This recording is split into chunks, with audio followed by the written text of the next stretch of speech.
All right, so I think I'm going to mute everybody, and I will allow you to unmute yourselves. So now everybody's muted. If you want to talk, that just helps so there's not feedback coming through the system. So if you need help with that, or you can use the chat feature. If you're unfamiliar with that, look around on your screen. You can send a message to everybody or just me or whatever. But that's another way you can ask questions, like when you think of them, and we'll get to them in a second. So how about though we center ourselves with a word of prayer. Heavenly Father, thank you for this day and for your continued love and faithfulness. And we give you thanks for this emerging new ministry at Emmanuel that isn't that new after all.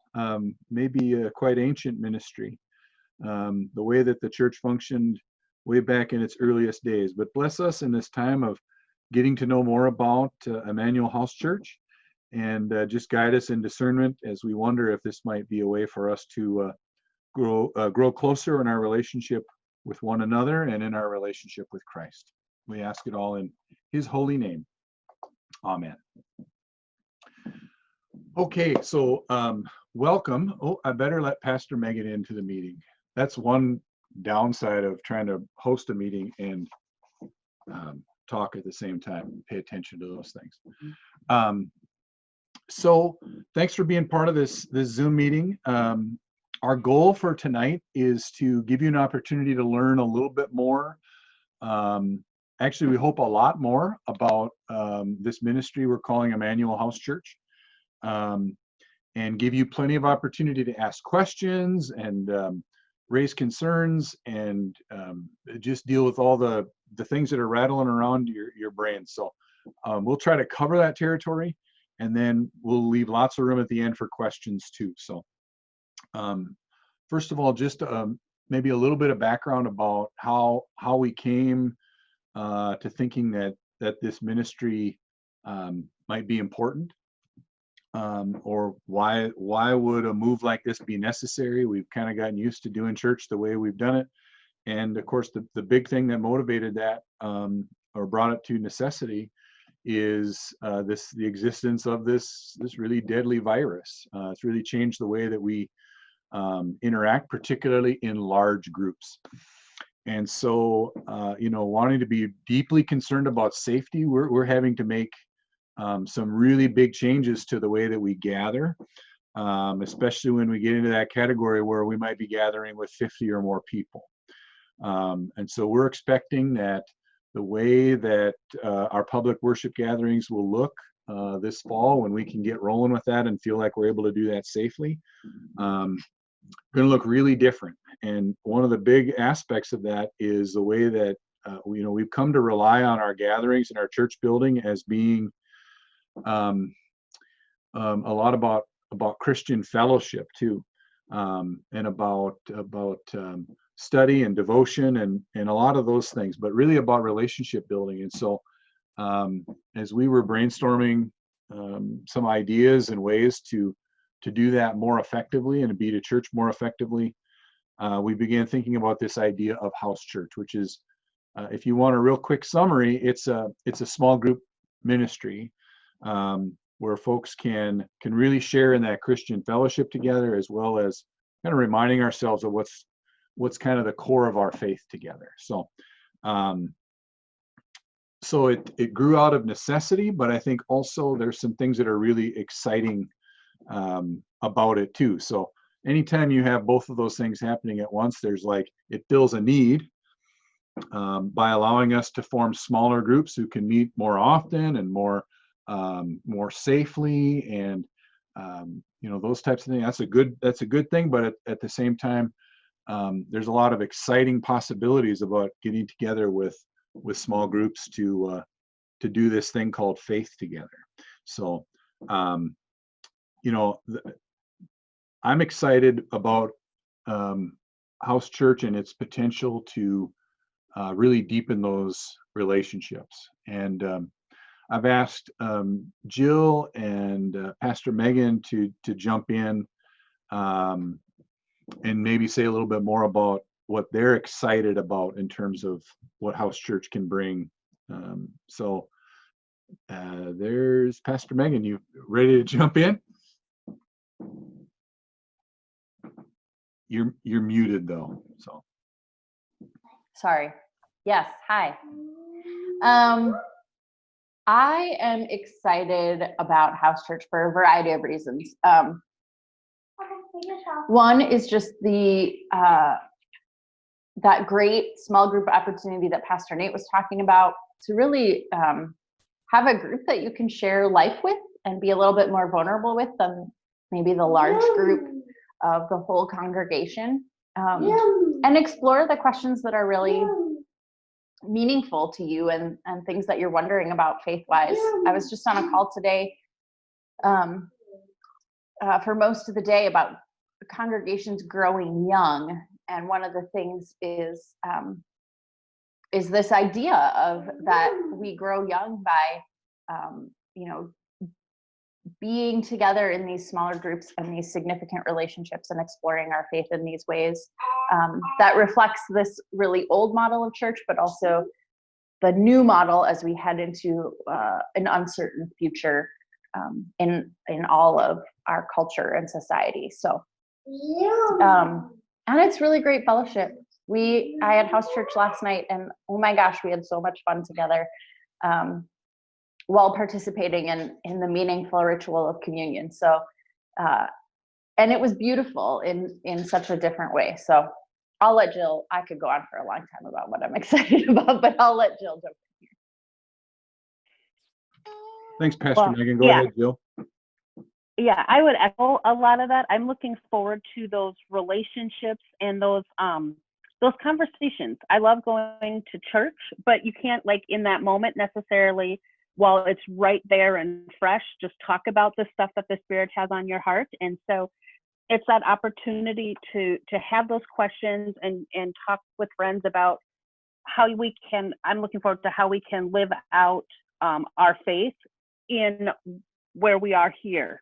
You know, we have similar lifestyle, similar community, you know, we all have kind of that similar lens and perspective. And so to be able to be in the moment in a house church, building relationships and faith families. And so I'm looking forward to just that growth together and doing that with my girls, because I can do that in seminary, but not with my girls, you know. So this is an opportunity to include them and get their perspective, because they have some very neat perspectives and a different way of looking at things that I don't. And so to be in a group with a variety of perspectives and just be able to, you know, go as we flow through this, I'm just really excited about. So, and really echo a lot of what Pastor Megan and Pastor Nate have said. Thanks, Jill. And Tammy, I see you've joined the call. Welcome, Tammy. Hopefully you can hear us. We're just kind of getting rolling here. I want to move to kind of going over the nuts and bolts. Like what does this look like? And I'm going to share my screen. So hopefully this works successfully. I'm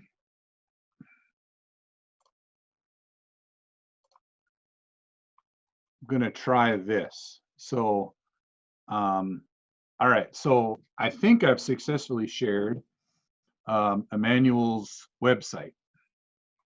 And so when you come onto the main page, right here is an icon, the Emmanuel House Church icon. And that's, I know some of you on the call have seen this before, but you'll see this page, and for whatever reason, my internet's a little bit slow right now, so I won't share this screen for much longer, but wadinaemmanuel.org, you can click on there, and it's got a couple of videos here, and then you know, you can sort through some documents. There's a quick overview document that was in our newsletter this last time, but you can learn more detailed information. But I'm going to try to summarize that in this meeting time. So basically, what a house church is just at least 2 households coming together. It could be more. But again, the goal is a manageable size group that you could get together with. So at least one other household, maybe 2 other households. Some have worked with even like 4 households total. Depends on how big your family is and how much space you might have to get together and that kind of thing. But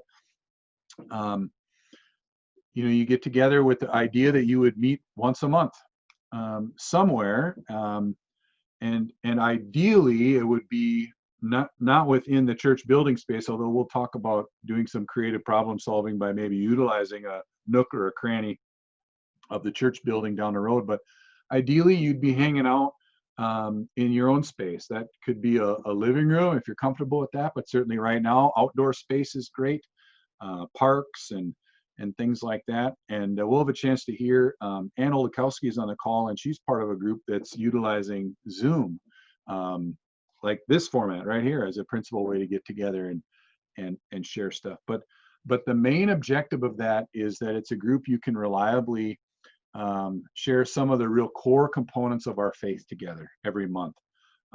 Confession and forgiveness, the sharing of communion together, and some way in which you encounter God's word or share a spiritual experience like prayer together. Pastor Megan's going to talk a little bit later about how to get going with some of those things, and she's also the point person in terms of sharing resources and developing resources for your group. So there's a lot of ways that your group could function, but the core of what you're doing is sharing some of those really central parts of what it is to be Christians together, and to be able to do that in a context hopefully where you can see all of one another's faces and laugh together,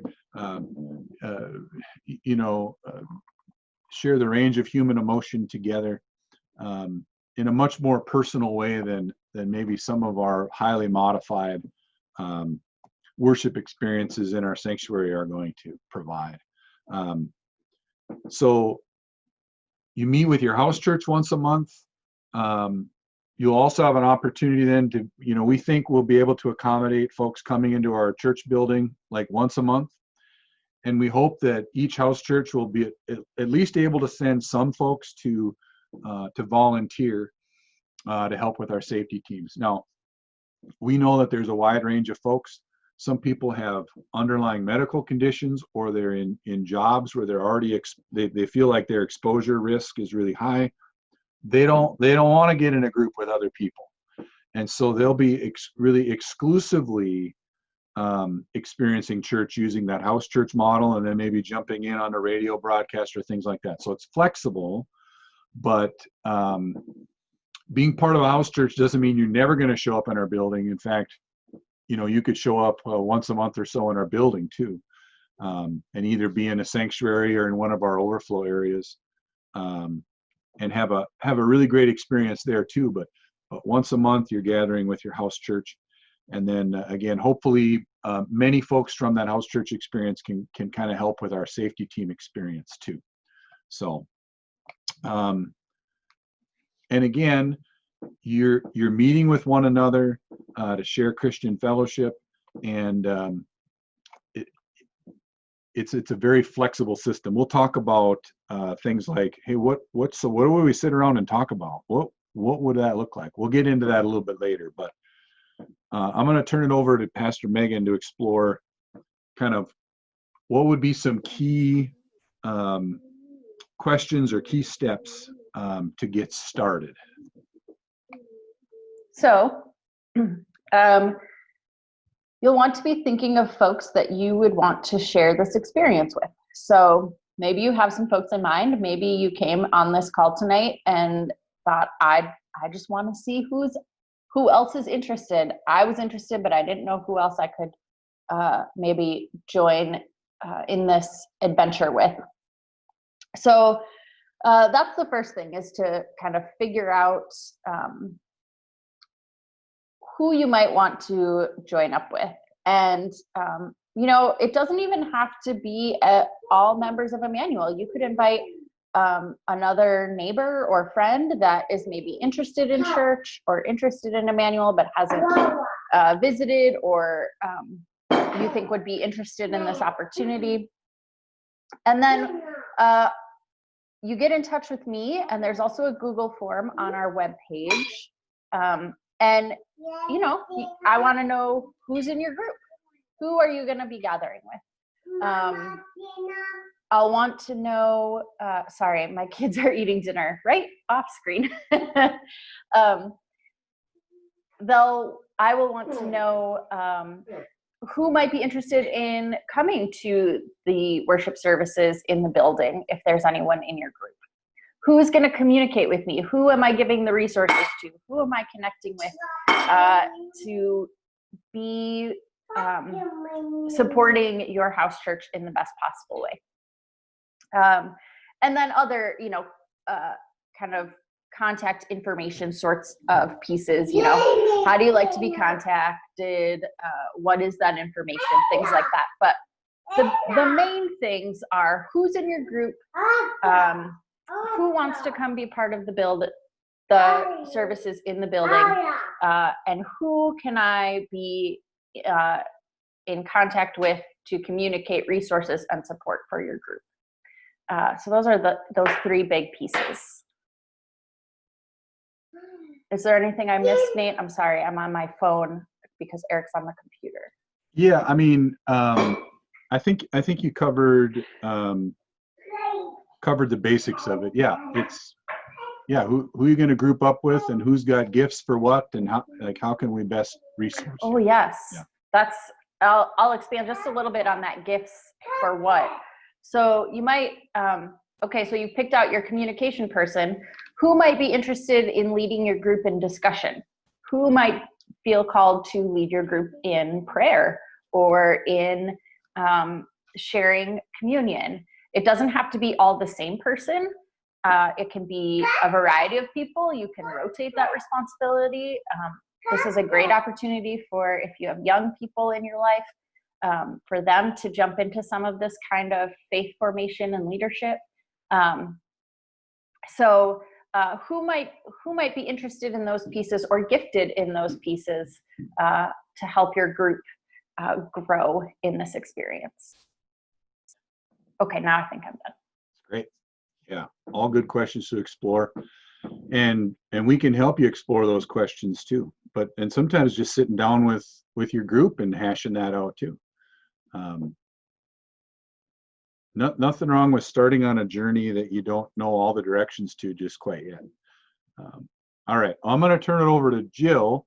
I've asked her to think about, all right, so what are the pitfalls? What are like the plaguing questions that are like, I could never do this because, and she's going to walk us through some of that. Yeah, so I've been making some phone calls and talking to some people about this and hearing some of the same anxieties that I had when I first started. Who do I ask? Well, pray about it. Start a conversation with one person about it. That's what happened for me, that one conversation just kind of, and then you share those ideas. And then people will like, well, if I have a group and it's kind of set, does it have to stay that way? Well, the beauty of this is it doesn't have to. It can grow. You can invite others into that group as time changes and as you learn more people would want to be a part of that, or that Holy Spirit is speaking to you thinking, there's someone else that would be a good fit with our group. One mom was concerned about shared parenting. And so, what happens if our kids are alternating between parents? Well, the beauty of this opportunity is that you can schedule that with your house church when it works. And if someone can't be there all the time, a child is at their other parents, that's okay too. Concerns about, I'm not a pastor, will I know what to do? Well, the beautiful part is the pastors will supply us with information, and then together as a group, we can figure this out. We can count on things such as the basic confessions of faith, sharing communion, praying together. And from there, our group, your group can create the beauty within itself. For some, there was a question of, does this have to be a Bible study? Well, if you want it to be a Bible study, it can be a Bible study. If your group lends itself more to service projects, maybe your group is about how can we serve others, because that's where your growth or your strength areas are. And, so it can be that fluid. What if I really need structure? Awesome. You can create that structure within your group. What if structure just drives me crazy? Well, then as that group, hopefully you can find that fluidness, because maybe you don't have one set of location. Maybe you rotate from group member to group member on alternating months, and maybe it's not even the same day. It doesn't need to be on a Sunday if that doesn't work for your group. And so I think what happens is people have been coming to me with just a variety of questions of, does it need to be this way or does it need to be that way? And I think the beautiful part is that within your group, you can chat, and what feels right is likely going to be what works for your group. If you're trying to are really interested, but you don't have a house church yet, having a conversation with Pastor Megan or Pastor Nate or myself, other people might be having those same conversations. And so maybe there's some connections that can be made that maybe you hadn't thought about yet, or someone hadn't thought about, because that's what happened for me too, is, that just kind of kept growing by praying and just having conversation about it. Yeah, so what about my kids? What kids are welcome. Like, I'm excited because my kids can be a part of this. And so, that will work great. And maybe there's some young people who want to have their own house church. That would work really well too. And so, so I think those are kind of a lot of the questions I get, a lot of the what if, and does it have to be, do we need to start, and does it need to be all defined before we get started? So I think that is just a big no. You get to grow this as you go, because it's going to evolve.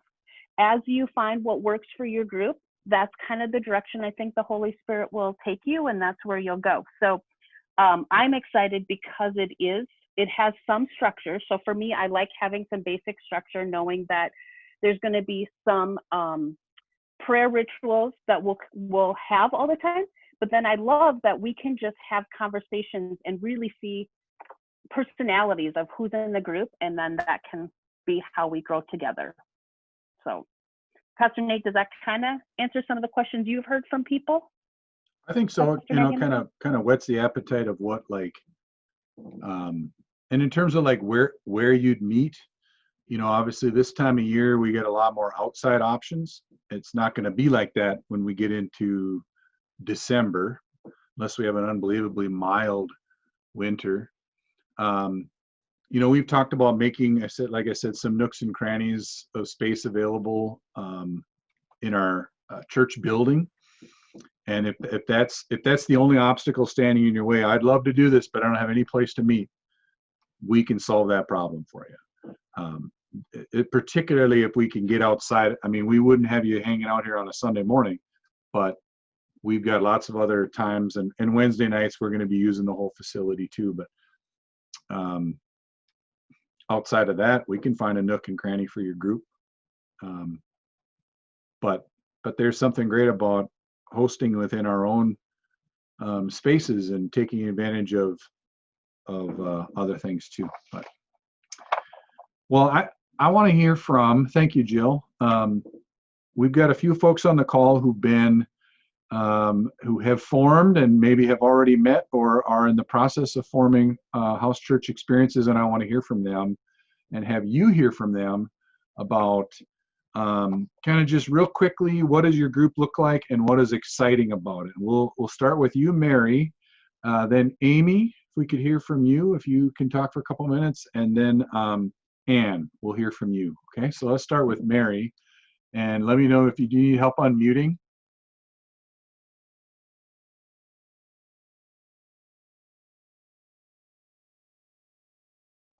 There we go.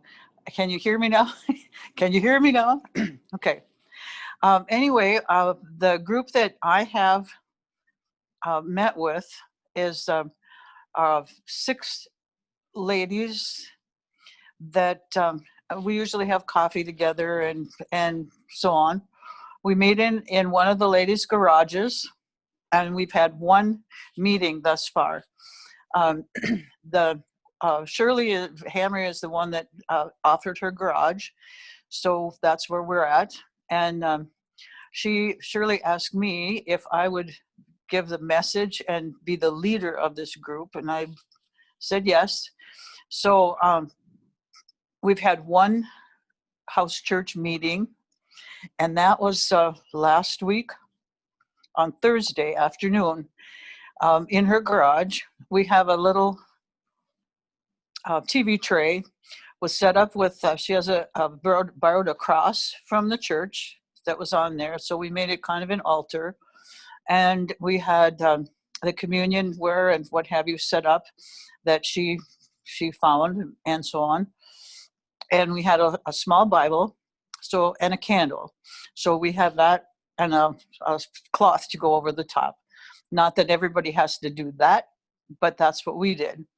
And then we had a CD player, tape player, and we played some of hymns and recommended if the ladies wanted to hum along or sing along, feel free. We were all social distanced. And then I picked Bible readings that went along with the topic of how should we pray or when should we pray. And so we had Shirley, I think, was the one that was reading the text, Old Testament and the epistle lesson, and then I read the gospel lesson from Matthew. And then I made up a message having to do with prayer and what do we do, how do we do it, and what should we pray for, and all that stuff. After which we went along with the order of service that Pastor Nate gave us. It's basically a service that they use at Fair Oaks and probably the Meadows or wherever else that have usually had a communion service. And then we went through the communion, all that stuff, and we had polled everybody to see if they wanted to have both the bread and the wine, which everybody did. And so we went through the communion service and everyone received their bread and their wine. And then we ended the service with the Lord's Prayer and all that stuff that comes after that. And then we had a discussion as to, first of all, do we want to continue this sort of thing? Second of all, what would you add or subtract? And third of all, are you willing to do something along, read one of the lessons or create the altar type thing or serve the communion or whatever. And the other ladies all volunteered to say to do one thing or the other. And after the whole thing was over with, then we had coffee and treats. That's sort of part of that. And chatted about what they liked or what they would want to change. And I said it wouldn't hurt my feelings if they wanted to change the whole thing or tell me to not do it again or, whatever. But to be perfectly honest, I've heard nothing but good reports about what we did. It wasn't a whole lot of work for everyone. Basically, 5 of the people showed up and 2 of the people did the rest of the stuff, but we're passing around all the things. The next time we meet will be in September, and we will be asking, one of the ladies has a white Hardanger cloth that her grandmother or her mother or somebody made when they were younger. So we'll put that over the TV tray for an altar cloth. And then there will be another person who has a cross that we will use as on this altar, and somebody will have a New Testament or a Bible, small Bible to put on there as well. At the end, we did again listen to a hymn and closed with prayer, and it was I thought it was very nice. Like I said, most of them were able to just show up and enjoy the service, message, whatever. And yeah, it was a little bit of work for some of the others, for myself, trying to figure out what to say and how to say it and how to coordinate it and so on. But I really don't have a problem with that personally. It's something that I kind of was on the path of that sort of thing when I was younger and never got the opportunity to do. So it's been kind of fun for me. The early Christians gathered at somebody's home and did not have a building in which to go to. And so why not? I think it's an absolutely excellent idea. Yes, again, it's work for some, and you can pass that around if possible, but it's very rewarding. I think that everyone that was at our house church session was very well pleased with how it was done. That's about all I have to say about that. Thanks a lot, Mary. A lot of good stuff there, and we're just so happy that you've got that group that's I'm sorry, I just put your sound back on. oh yeah, okay. I'm gonna mute you now again, Mary. So Okay. but I like that. There's a lot of neat things to reflect on, and don't be intimidated by Mary, because she's really gifted in her own way, and you know, so that may be something you like to do or not, but it's just, I think it's great to hear those ideas. I thought it's great to hear about the way that they're making their space holy and sacred, and what a neat idea to do that. So Amy, can I turn it over to you to say a little bit about what's going on with your house church experience? Sure. So first of all, I guess I want to just comment that as somebody who's heard of Mary's house church, I agree that it was well, and I think my source anyway, hint hint, my mother she really enjoyed it, and she's talked to me a couple of times about it. So thank you, Mary. I think you know, that's great. I love it for her as well, because I can't be with, you know, do that the whole time either. So so I've been thinking about this for a long time, and just how this is going to work and who it's going to work with and whatever. And my biggest thought was getting the young adults included and engaged. And you know, so what I did is I mean, we had a couple of people ruminating in my mind, and you know, I had visits with one person especially, and then I went to Brandon and I just said, okay, this is what we're going to do, and who are you interested in, you know, who would you buy into, I guess would be the really what I'm looking for from him. And he gave me a name, and so we, you know, reached out to that person, and she's interested and they're interested, and so we have not formally met yet, but I could see us being at our lake lot. I could see us being in our living room. I could see most of us are out and about in the community anyway. So, you know, versus like Mary's group, they're very much more isolated and stuff. Our group is going to be more in the community, I think. So probably not as crucial if we don't meet, or if we meet like in a home or something like that. I see us with guitars. I see us with, you know, going fishing, or, you know, after we do something, the guys go fishing and the girls hang out, or, yeah, I think I'm super excited about it. And I'm really, like I said, wanting to have, you know, Brandon and Brian, Matthew will be leaving, but he might be able to join us for the first one, but getting their buy-in, I guess would be the lack of the better word. Another thing I was just going to mention is we didn't call it house church, but when Matthew was a tiny, tiny baby, there was probably 6 of us couples that had just had babies, and we met at houses, and we called it a Bible study, but we have lasting relationships with those families from 21 years ago, that we met at house churches and all of our babies laid around on the floor and crawled around, and they were tiny babies. And we're all friends still now, and, in each other's lives. So I think it's, I'm excited to, some people I know really, really well, and some people I don't know very well. So I'm excited to explore that more. Thanks, Amy. We're excited to see where all that goes too.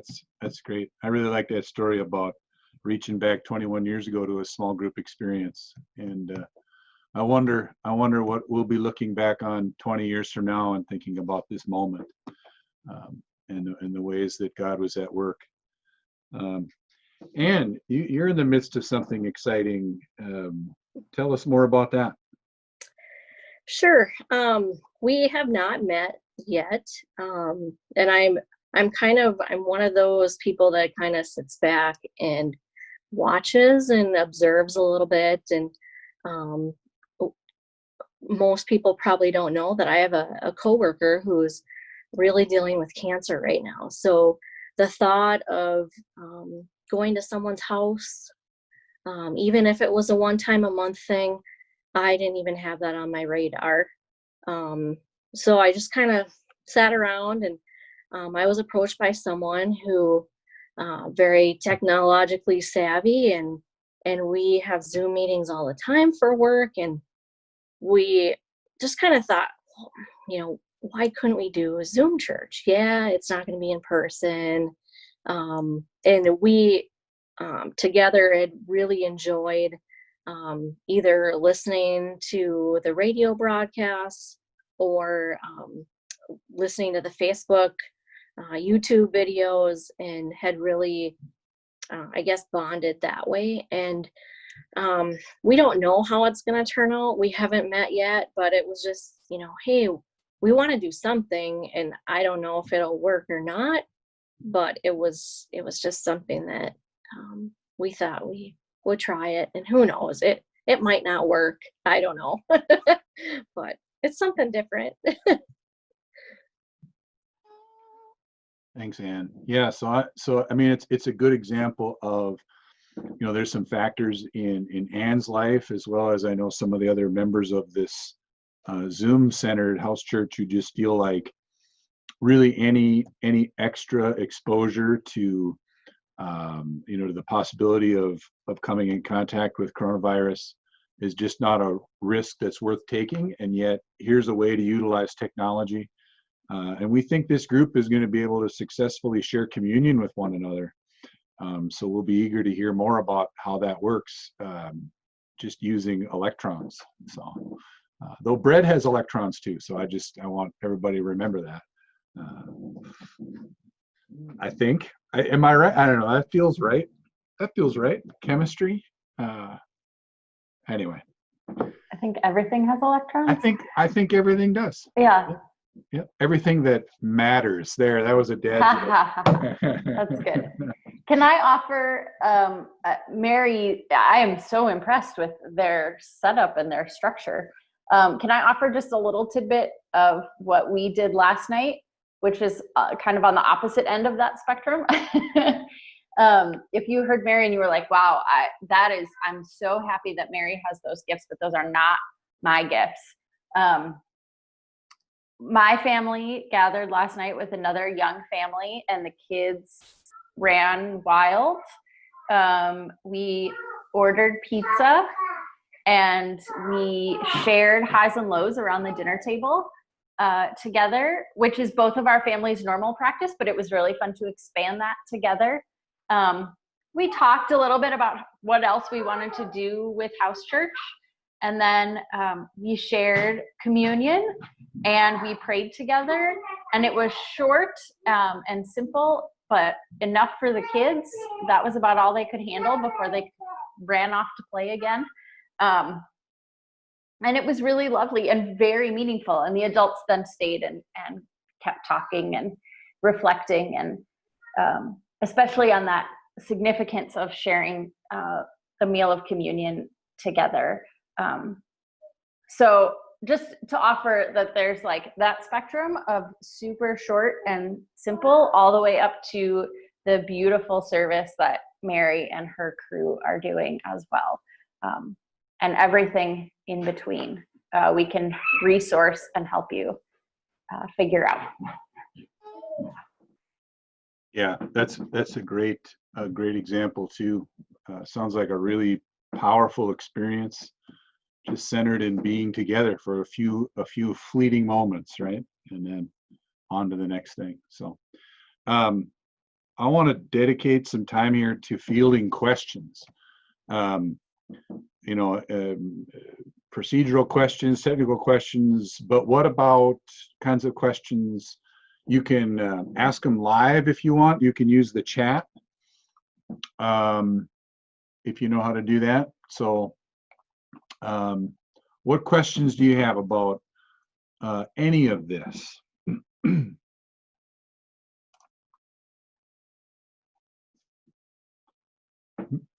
Mary, you have a question? All right, let me get you unmuted. You'll have to click on that little, Okay. there you go. Okay. My question is, are there resources that I could access as far as preparing a message for this service that we have? I mean, I can look in the lectionary, and I can, as far as Bible readings are concerned, but more suggestions as to topics maybe, or something along that line. I think we talked earlier today about 4 steps, or 4 conflict and resolution, that sort of thing. Yeah, and I mean, I think that if that's something your group's interested in too, like we can even put some discussion questions that really get at that if you wanted to have more of a Bible study focus. I think that'd be good. And of course, there's a lot of really great printed resources as well. Okay. Also, we've thought about or talked about using the Gather magazine Bible study. The ladies, I'm sure, are somewhat more familiar than the men might be on that one, but that would be the Circle Bible study that we have monthly. And so that is also something that we have talked about. Yeah, Gather is a fantastic resource. And there's other, so depending on how detailed your group wants, the best thing to do would be to reach out to Pastor Megan and say, we would really like to have do a Bible study on this series. Can you throw some resources our way? Or we would really like to, there's a whole range of things, more of a devotional material or so that's probably the easiest way to do it, is just to reach out and ask for it. And it'll probably feel like drinking from a fire hose because there's so many different possibilities, but we'll try to give options and things like that. Sure. So, thank you. I will be checking with Pastor Megan in the near future. Wonderful. Yeah. If you have a general idea, of what kind of resource you're looking for, that would help me a lot to be able to tailor it to your group.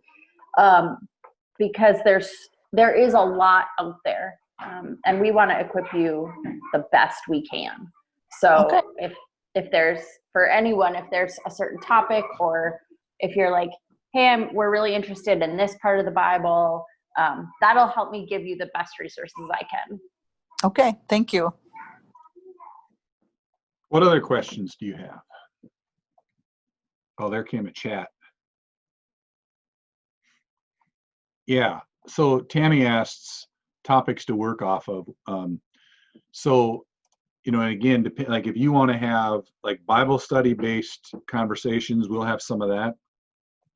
I think a lot can come from that experience of sharing highs and lows, or sharing prayer concerns around a table could be a really meaningful topic.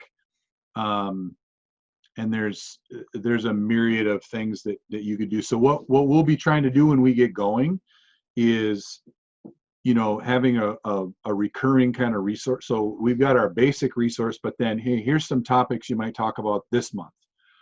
Here's a relationship building thing. Here's a Bible study related thing. Here's a prayer experience. Here's a service topic kind of thing. So Mary, you sound like you wanted to jump in there. So Yes, I was wondering if there was a way that somehow, whether it's through the newsletter, or I don't know if I've not been getting a newsletter, but is there some way that we can find, or that I can get the names of those people that have prayer concerns, like is usually in our bulletin, and so we would like to include those in our house church prayers as well? Is there just, if I come to the church and you can give those to me, or is that privileged information? yeah, I think so. Our only concern where we would, if we shared it out via like Facebook, is that it's very, very accessible. But we can email that list and share it that way. We had been printing in the newsletter. We should follow up if you hadn't been getting a mailed newsletter, because we had been mailing them out. I don't happen to recall getting a newsletter. I get an email every week, but I don't know Sure. if it's the newsletter. Anyway, we'll go from there. We could definitely share the weekly prayer concerns. Right. Yep. Okay, thank you. Mm-hmm. What else? Who else has a question? Lori had asked in the chat about the daily devotional. So if you use Christ in Our Home or Jesus Calling or some other daily devotional, you could absolutely either use that for that day as a starting point for your discussion, or you could use it as a jumping off point and kind of explore more around those verses that are highlighted. Or yeah, that's a great way to kind of get your brain going about resources. And Tammy shares in the chat a topic, decision exhaustion. So yes, you could share topics together, and that could be a really good way to do it. Also, this reminds me that having these groups kind of have an opportunity where you can cross-pollinate with one another would be good too. So as we get going, like if you had so Mary shared with me her devotion on prayer, and then like Pastor Megan shared their experience around highs and lows. We could be just sending that out. Like if there's a contact person within your group, that we could just send out an email and say, hey, these are 8 hot ideas that came out of house churches lately. You maybe try one, that kind of thing. So that'd be a cool way to move forward too.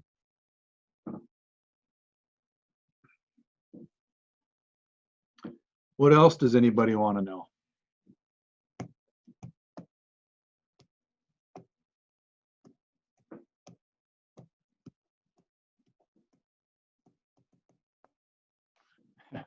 Mary wants to know more things. The ladies that are in the group that I'm in are very anxious to be able to utilize the church building for their meetings. And you had mentioned to me at one time that this would be a possibility. Is that a foreseeable future possibility, or should we wait until, like, we're meeting in a garage right now, should we wait until the cold weather hits when we can't meet in the unheated garage? Yeah, I mean, I think we're receptive either way, but I think the weather should be pretty reliable in September, and that would give us a little bit of time to. It's going to get to be pretty our facility is going to get to be pretty crazy come September, and just thinking about how we keep everything clean and all of that is going to, so that it might, if you give us another month.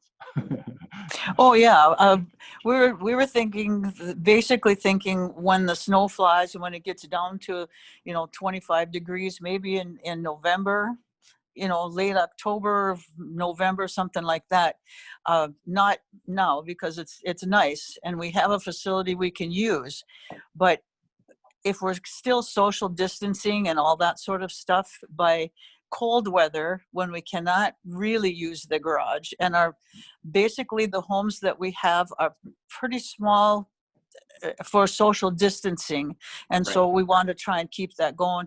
But then it would be more helpful if we could use, say, a couple round tables in the fellowship hall, or possibly even 3 or 4 pews in the front of the sanctuary, that sort of thing, but not right now.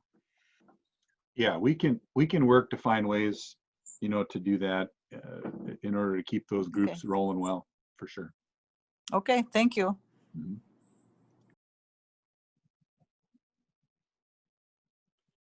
There's a question in the chat blew too. up. Yeah. Yep.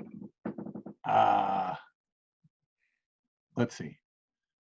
Okay, so as far as church once a month, yeah, so that's the water I'm swimming in, so I don't necessarily, I just throw those things out. The reality about following social distancing protocols and our sanctuary with fixed pews is that there's really right now only about 12 pews that we can reliably use that are spaced out enough from one another that we can have a functional worship service. So that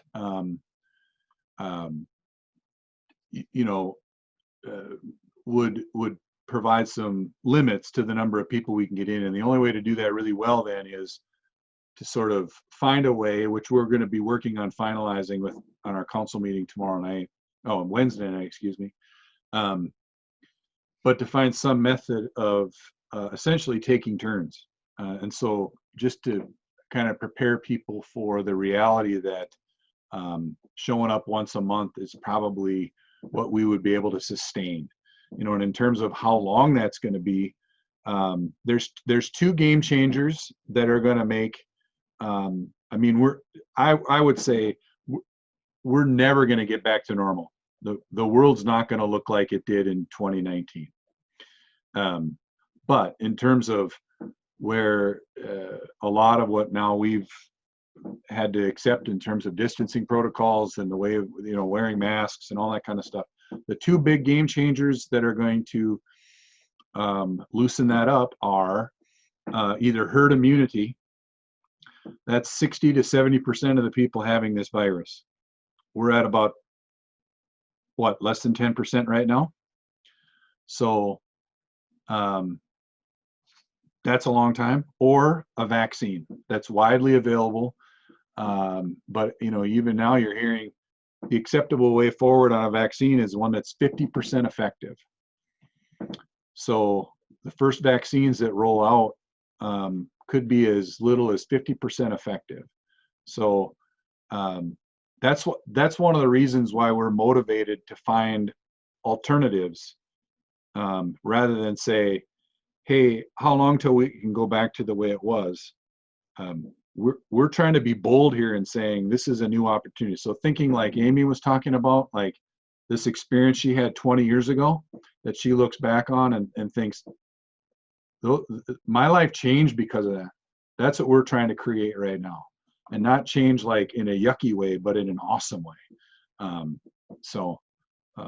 That's just, when you listen to the medical experts about it, we're just going to have to make some big adaptations. So this seems like a more enjoyable way to adapt than just talking about all the things we can't do. So let's see. Those of you who asked questions in the chat, did I get at your questions?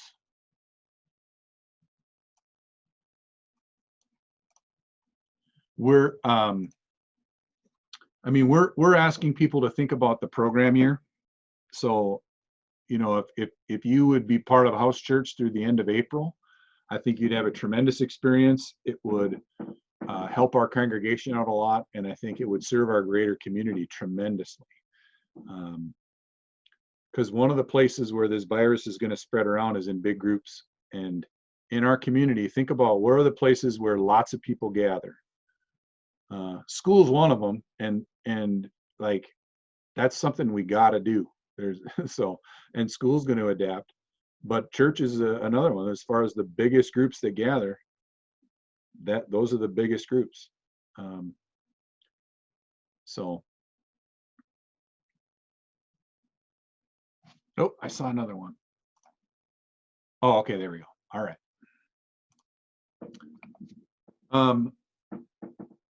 We're always available to answer questions too. So if you want to take a question offline, I can remind you my cell phone number, 218-640-5913. You can call me, text me tonight, even if you want to talk more about it offline out of this context where we're not recording every word you say. Be glad to field those questions or help you think about, hey, how can we take the next step? So, and I can give you my phone number as well, 651-600-8357. And that will get you directly to me. It's not Google Voice or anything like maybe you have in your phones from before. And I am most responsive to text messages because, as you've noticed in this meeting, there's a lot happening around me. But a phone call is good too. all right. Hey, thank you everybody for being on this call. Again, we're here to resource you and help you dream and imagine about what's next. And if you've got any questions on how to get started or any other things related to this concept of house church, we want to answer them. So thanks again, everybody. I'm going to scan, wave your hands if you got, oh, Mary's got something she wants to say. Oh, no. I'm sorry. I didn't quite understand. I thought you were waving goodbye. So Oh, no, that's anyway. okay.